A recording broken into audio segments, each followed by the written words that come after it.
थार का रेगिस्तान, जहां दोपहर की धूप ऐसा जलाती है कि मानो आसमान से आग बरस रही हो। रेत के टीले दूर दूर तक ऐसे फैले थे जैसे किसी ने सुनहरी चादर बिछा दी हो। इस तपती गर्मी में लोग दूर तक सफर करने से डरते थे, पर इस रेगिस्तान में एक ऐसा इंसान था जो खुद की परवाह से ज्यादा दूसरों की सेवा को अपना फर्ज मानता था।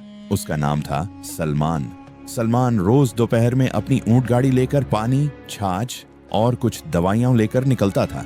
गांव वाले अक्सर कहते, अरे सलमान, इस धूप में कौन बाहर निकलता है, अपना ख्याल तो कर।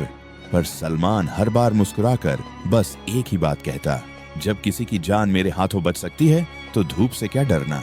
एक दिन तापमान 48 डिग्री तक पहुंच गया। हवा इतनी गर्म थी कि सांस लेना मुश्किल हो रहा था। ऐसे मौसम में तो पशु पक्षी भी छाया ढूंढते फिरते हैं, लेकिन सलमान उसी दोपहर पानी के मटके भरकर निकल पड़ा। चलते चलते उसने रेत के एक टीले पर कुछ लोगों को देखा। वे यात्री थे। उनकी जीप खराब हो गई थी और प्यास से हालत खराब। उनके होंठ सूख चुके थे, शरीर थक कर बैठ गया था। सलमान ने बिना सोचे समझे अपने पानी के घड़े उतारे और सबसे पहले बच्चों को पानी दिया। किसी को छाछ पिलाई, किसी की आंखों पर गीला कपड़ा रखा। यात्रियों ने राहत की सांस ली। एक बुजुर्ग ने कांपती आवाज में कहा, बेटा, तुम ना आते तो हम तो बस अल्लाह के भरोसे थे, तुमने हमारी जान बचा ली। सलमान ने सिर झुका लिया। जान बचाता मैं नहीं, ऊपर वाला है, मैं तो बस उसका भेजा हुआ एक जरिया हूँ। ईमानदारी का असली इम्तिहान। यात्रियों को पानी देकर सलमान आगे बढ़ा ही था कि उसे रेत में ढंसा हुआ एक छोटा चमड़े का बैग मिला।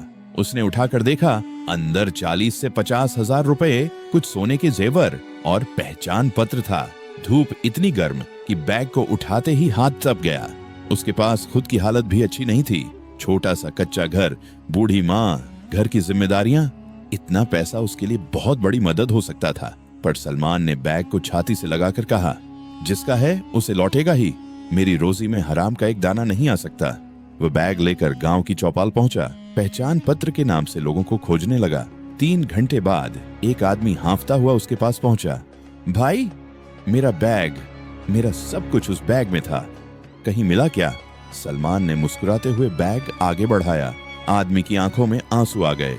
उसने सलमान के सामने हाथ जोड़ दिए। तुम जैसे लोग आज के समय में कहाँ मिलते हैं, कम से कम ये पैसे तो ले लो, तुम्हारे हक का है। सलमान ने शांत आवाज में कहा, भाई, मेरा हक सिर्फ मेरी मेहनत से आता है। आपकी जरूरत है आपके घर में खुशियां जाएं, यही मेरी कमाई है। कहानी का संदेश, ईमानदारी कभी सस्ती नहीं होती, पर इससे मिलने वाली इज्जत अमूल्य होती है। इंसानियत तब दिखती है जब हालात कठिन हो। आसान समय में सब अच्छे दिखते हैं। किसी की मदद करना दान नहीं, इंसान का असली फर्ज है।